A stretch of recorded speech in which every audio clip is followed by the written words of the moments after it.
सभी साथियों को मेरा नमस्कार। दोस्तों, ये टमाटर देख रहे हो आप, ये छोटा छोटा टमाटर है। ये जो गुच्छे में आपको दिख रहा है, ये देखने में तो बहुत छोटा है, लेकिन इसकी जब कीमत सुनेंगे आप तो हैरान रह जाएंगे। 1000 रुपए किलो तक ये दिल्ली के मॉल में बिक रहा है और लोग बड़े चाव से खरीद के लेके जाते हैं और फिर फेसबुक पे कमेंट डालते हैं 250 रुपए का 250 ग्राम। हमें बड़ी तकलीफ होती है कि जो चीज नॉर्मल किसान 100 रुपए में नहीं बेच पा रहा है, आप उसको 1000 रुपए किलो खरीद के लेके आ रहे हो, और जो कि फ्रेश नहीं होता, केमिकल वाला होता है। जबकि आप किसान से डायरेक्ट लोगे, आपको फार्म फ्रेश मिलेगा, बिल्कुल स्वस्थ और ताज़ा मिलेगा, जिसका टेस्ट भी आपको अलग से नजर आएगा। मैं आपको अपना एक्सपीरियंस बताता हूँ। कुछ दिन पहले मैंने फेसबुक पे, एक हमारा पेज है गार्डन से रिलेटेड ग्रुप है, उसमें मैंने चेरी टमाटर की पोस्ट डाल दी, तो उसके ऊपर 500 से ऊपर कमेंट आए और काफ़ी लोगों ने पिक्चर्स भी शेयर की। मैंने INA मार्केट से लिया, मैंने फलाने मॉल से लिया, मैंने दिखड़े मॉल से लिया, और कोई 250 रुपये का 250 ग्राम बता रहा था, कोई 150 रुपये का 150 ग्राम बता रहा था। तो कुल मिला के इसकी कीमत जो पड़ रही है खरीदने वाले को, वो 1000 रुपये किलो तक जा रही है। जबकि ये किसान को अगर 100 रुपये किलो भी इसका भाव मिल जाए तो वो खुशी खुशी इसको उगाएगा और ज़्यादा मात्रा में उगाएगा, ताकि आप लोगों को भी ये चीज़ अच्छे से उपलब्ध हो सके। टेक्निकल फार्मिंग चैनल को सब्सक्राइब करें और बेल आइकन भी दबाएं ताकि आगे आने वाले वीडियो की नोटिफिकेशन आपको मिलती रहे।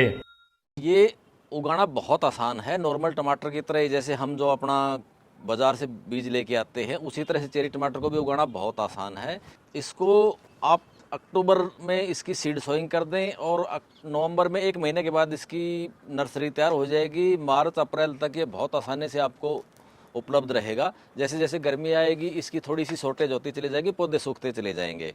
लेकिन अगर इसकी डिमांड होगी तो किसान आपको और ज़्यादा मात्रा में उगा के देगा, और आप भी अपने किचन गार्डन में, अपने रूफटॉप पे, या जहाँ पे भी आपको स्पेस हो, आप इसको उगा सकते हो बहुत आसानी से।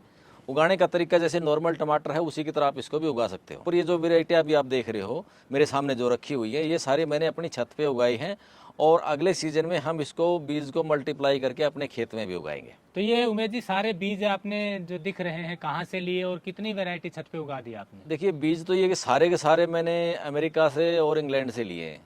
कुछ फेसबुक फ्रेंड हैं जो ब्रीडिंग करते हैं टमाटर की, 300 400 वैरायटी उनके पास हैं, तो उनसे हम डायरेक्ट मंगवा लेते हैं।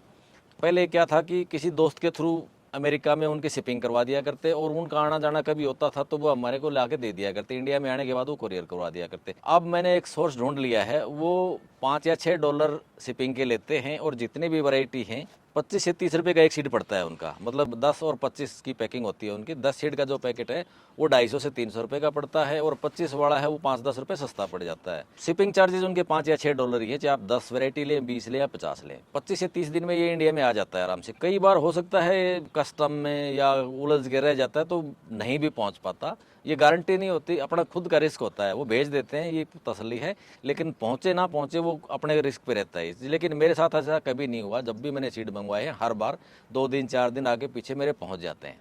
तो ये अब आप सीड तैयार कर रहे हैं मतलब? इसका ये छोटी छोटी जो डेरियाँ आप देख रहे हो, ये सब अलग अलग वैरायटी की, और इन सब का मैं सीड मल्टीप्लाई करके अपने खेत में आगे ये ज़्यादा डेवलप। टमाटर कुछ अलग नजर आ रहा है, ये वाले भी कौन से टमाटर हैं जैसे?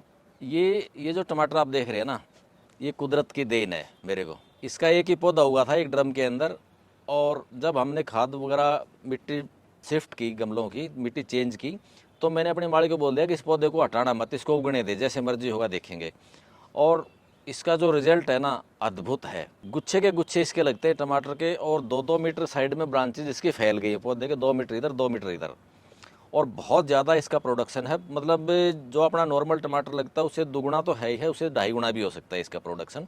इसलिए मैंने, आप यकीन मानिए, एक भी टमाटर खाया नहीं है इसका। सारे का सारा हम बीज बनाएंगे और अगले साल अपने खेत में लगाएंगे इसको टोटली। तो ये एक इधर भी दिख रहा है, ये भी अलग वैरायटी नजर आ रही है कोने पर जो दिख रही है। ये जो वैरायटी दिख रही है, हमारे एक फेसबुक फ्रेंड हैं, उन्होंने मुझे गिफ्ट की थी ये 2 वैरायटी, एक ये और एक ये उन्होंने मुझे गिफ्ट किया था। तो कुछ सीड मैं मल्टीप्लाई करके उनको वापस दूंगा, कुछ मैं अपने पास रख के इसको मल्टीप्लाई कर लूँगा। तो ये सब आप आगे भी छोटे बीज, चेरी टमाटर हैं बाकी ये सब? ये चेरी टमाटर की एक वैरायटी है, ये भी चेरी टमाटर की एक वैरायटी है। ये जो अंगूर की तरह गुच्छा लगा वो आप देख रहे हो, इस वैरायटी का नाम है इलोई। ये मैंने पिछले साल परचेज किया था अमेरिका से ही, और इसका रिजल्ट देख के जिस बंदे ने मुझे बीज भेजा था वो भी हैरान रह गया। उमेश जी, आपने ये क्या कर दिया? वो मेरे से पूछ रहे कौन सी वैरायटी है। अच्छा, जिसने बीज भेजा वही पूछ रहा है? जिसने बीज भेजा था वही पूछ रहा है ये कौन सी वैरायटी है, इतने बंचेज कैसे आ गए इसके ऊपर। मैंने कहा, उसको बताया, मैंने कहा ये पैकेट आपने भेजा था, वो मतलब उसको तसल्ली नहीं हुई कि यार ये मेरी वैरायटी और इतना बंचेज इस पे लग सकते हैं। तो ये और किचन गार्डन में हुआ सिर्फ किचन गार्डन में, छत के ऊपर, वो भी गमले में। दरअसल पे क्या है, उगा वहाँ ठंड ज़्यादा पड़ती है। हमारे यहाँ जो है अक्टूबर से मार्च तक का मौसम बिल्कुल ठीक रहता है टमाटर के लिए। तो वो नेचुरल लाइट के बजाय वो आर्टिफिशियल लाइट में उगाते हैं वो लोग, इसलिए वहाँ के मुकाबले हमारे यहाँ पे उससे 3 गुना ज़्यादा रिजल्ट मिला। और वो खुद हैरान रह गया कि भाई ये मिरेकल है उसके लिए, मतलब ये बोला उसने मेरे को। अच्छा, और ये कोने पर भी एक दिखाई दे रही वैरायटी अलग से। ये गोट बैग है। इस वैरायटी का नाम गोट बैग है। ये पिछले साल, मतलब 2 साल पहले मैंने उगाई थी, तो उस टाइम 720 ग्राम का टमाटर मेरा हो गया था। इस बार थोड़ा सा बीज मेरे को लेट मिला। लेट मिलने की वजह से मतलब टाइम पे इसकी बिजाई नहीं हो पाई। और ये इसकी फ्रूटिंग जाके फरवरी लास्ट में शुरू हुई, तब तक गर्मी आनी शुरू हो गई थी। इस वजह से इसका थोड़ा साइज छोटा रह गया है। लेकिन इसको हम अगले साल फिर से ट्राई करेंगे और जल्दी थोड़ा सा लगाने की कोशिश करेंगे। अच्छा, ये इतनी वैरायटी आपने छत पर उगा दी और अच्छी प्रोडक्शन भी ले रहे हैं, और पूरा ऑर्गेनिक भी कहते हैं कि आप बिल्कुल बिना किसी पेस्टिसाइड के उगाते हैं, तो ये सब खेत में पॉसिबल है बड़े स्तर पर उगाना? देखिए, खेत में बिल्कुल पॉसिबल है, और खेत में तो इससे दुगने रिजल्ट मिलेंगे ही मिलेंगे, क्योंकि गमले में तो एक सीमित मात्रा में हम इसको खाद दे पा रहे हैं।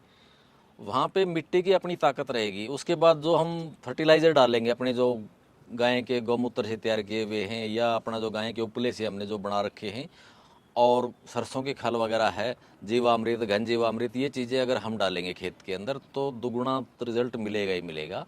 और ये हम अगले साल अपने खेत में सारी की सारी वैरायटी ट्राई करेंगे बिल्कुल। एक चीज़ और बता दूं, कुछ दिन से पूसा के वैज्ञानिक मेरे से बीज खरीदने की कोशिश कर रहे हैं। सिंह साहब बीज दे दो, सिंह साहब बीज दे दो, अलग अलग नाम से अलग अलग बंदे ट्राई कर रहे हैं। अपनी आइडेंटिटी छुपा रहे हैं। वो सीधा ये नहीं बोल रहे कि जी हम पूसा के साइंटिस्ट हैं और बीज पे काम करेंगे। अगर वो ईमानदारी से मेरे को बता दें भाई हम ऐसे ऐसे काम कर रहे हैं, बीजों को मल्टीप्लाई करेंगे, मैं बड़ी खुशी से उनको दे दूं। लेकिन वो क्या करेंगे, बीज मेरे से ले लेंगे, अपने नाम से अलग अलग वैरायटीज लॉन्च कर देंगे, उसका श्रेय उनको हो जाएगा। इसलिए मैं उनको बीज नहीं दे रहा हूँ। अगर वो ऑफिशियली मेरे से बीज लेना चाहें तो मैं सारी की सारे बीज फ्री ऑफ कॉस्ट उनको दे दूंगा, खुशी खुशी। तो ये आपने बताया कि बीज को बढ़ाना आपका मकसद है, और ताकि ज़्यादा से ज़्यादा किसानों तक ये पहुँचे, और ये सब आप किचन गार्डन में उगा रहे हैं। किसानों को देना मेरी फर्स्ट प्रायोरिटी रहती है। मैंने पहले भी दिए हैं और देता रहूँगा। लेकिन बीच में 2 साल पहले मैंने 125 किसानों को बीज दिया था। उसमें से सिर्फ 2 किसान ने मेरे को बीज वापस किया। 123 का तो अता पता ही नहीं रहा। मतलब आपने बीज मल्टीप्लाई करने के लिए किसानों को दिया, 125 किसानों 125 किसानों को मैंने बीज दिया। उसमें से 123 तो कुछ लोग झूठे निकले। वो व्यापारी था, कोई मास्टर था, कोई जॉब कर रहा था, कोई दुकानदार था, कोई आड़ती था। बीज ले गए झूठ बोल के, उनसे मल्टीप्लाई हुए नहीं। उसके बाद या तो उन्होंने मेरे को ब्लॉक कर दिया, झूठ बोल दिया जी मेरे खेत में फ्लड आ गई थी, मेरे खेत में नील गाय आ गई थी, मेरे खेत में जो है ना पानी नहीं लग पाया, मैं बीमार हो गया था। इस तरह के मतलब बहानेबाजी शुरू कर दी। फिर 2 बंदों का फ़ोन आया, गुजरात से, एक राजस्थान से। कहते जी बीज तैयार है। उनको भी मैंने मना कर दिया। मैंने कहा आप रखो, अपने आसपास किसानों को दे दो, मेरी तरफ से ये गिफ्ट समझ लेना। मतलब ये है कि सिर्फ 2 ने रिवर्ट किया कि भाई आपके बीज मल्टीप्लाई हो गए, बाकी 123 ने बीज खराब कर दिया। 123 ने बीज खराब कर दिया, या उनकी नीयत खराब हो गई, वे तो वो जाने। लेकिन उसके बाद मेरे को भी थोड़ा सा ये हुआ कि मैं अपनी वैरायटियाँ खराब नहीं करूँगा, मैं खुद इनको मल्टीप्लाई करूँगा, अपने खेत में करूँगा, और इनको बचाने की कोशिश करेंगे और आगे बढ़ाने की कोशिश करेंगे। हर साल 2, 4, 5 वैरायटी मैं नई ट्राई करता रहता हूँ हर साल। तो मतलब ये है कि अगर कोई सीरियसली मल्टीप्लाई करना चाहता है तो आपसे जुड़ सकता है, ताकि इस बीजों को आगे बढ़ाया जा सके। अब एक कंडीशन के साथ बीज दूंगा, या तो बदले में मेरे को कोई देसी वैरायटी के बीज दे, वो चाहे वो किसी भी तरह के हों, या वो सिक्योरिटी के तौर पे हर वैरायटी का 500 रुपया जमा करवा दे, अगले साल बीज मेरे को वापस दे दे, अपने 500 के बजाय मेरे से 600 ले जाए। क्योंकि उसका कारण है, आप किसी से 5 रुपये ले लोगे ना, तो वो उसको ये दर्द रहेगा कि ये बीज मैंने 5 रुपये का खरीदा है, ख़राब नहीं होने दूंगा। और 100 रुपये की चीज़ आप उसको मुफ्त में दे दोगे, उसको उसकी कोई कदर नहीं है। वो ऐसे ही पड़ा रहेगा, 2 साल बाद, 3 साल बाद ख़त्म हो जाएगा, वो संभालते ही नहीं है। तो कोई नुस्खा कि किचन गार्डन में इतना अच्छा कर रहे हैं तो खेत में करने का, क्योंकि आप जैविक तरीके से कर रहे हैं, ऑर्गेनिक कर रहे हैं, तो क्या डालते हैं आप जो इतना बढ़िया पैदावार ले पाते हैं? देखिए, ये ड्रम आपको दिखाई दे रहे साइड में, इनके अंदर हम उपले का पानी रखते हैं, सरसों की और तिल की खली भिगो के रखते हैं। कुछ अपना ये जो बेलगिरी वगैरह पेड़ का जो पेड़ अपना बाहर लगा हुआ है, उसके कच्चे पके हुए या टूट के गिर जाते हैं वो गड़े सड़े फल जो है मैं स्टोर करके रख लेता हूँ। और पूरा साल पोटास, फास्फोरस वगैरह की जो माइक्रो न्यूट्रिएंट हैं उनकी पूर्ति उनसे हो जाती है। मैं एक ड्रम में डाल देता हूँ, थोड़ा सा गुड़ डाल देते हैं, और वो ख़राब नहीं होता, 1 साल तक भी पड़ा रहता है। तो उसका छिड़काव कर देते हैं। कई बार हम ज़मीन में भी दे देते हैं। साथ में एक टॉनिक और है जो मैं 12 महीने अपनी फसल में यूज़ करता हूँ। 5 लीटर दही या लस्सी और 5 लीटर पानी दोनों चीज़ें बराबर मात्रा में ले लें। एक मिट्टी के बर्तन में उसको डाल के रख दे, मुंह बांध दे, उसका एयर टाइट नहीं करना है उसको। और 10 लीटर जो लिक्विड बन गया उसके अंदर 1 चम्मच काला नमक डाल दें। 10 दिन तक उसको सुबह शाम थोड़ा थोड़ा हिलाते रहें, छाया में रख दें उसको। और 10 दिन के बाद उसके अंदर 4 गुना पानी और मिला लें, टोटल 50 लीटर पानी हो गया। वो आप अपने पौधे के अंदर ज़रूरत के हिसाब से दें। जैसे छोटा पौधा है तो उसमें 200-300 ml दे दें, बड़ा है तो उसमें 500 ml 1 लीटर तक आप दे सकते हो। वीकली या 10 दिन में अगर आप अपने पौधे में डालते रहेंगे तो आपके रिजल्ट अद्भुत रहेंगे, अद्भुत।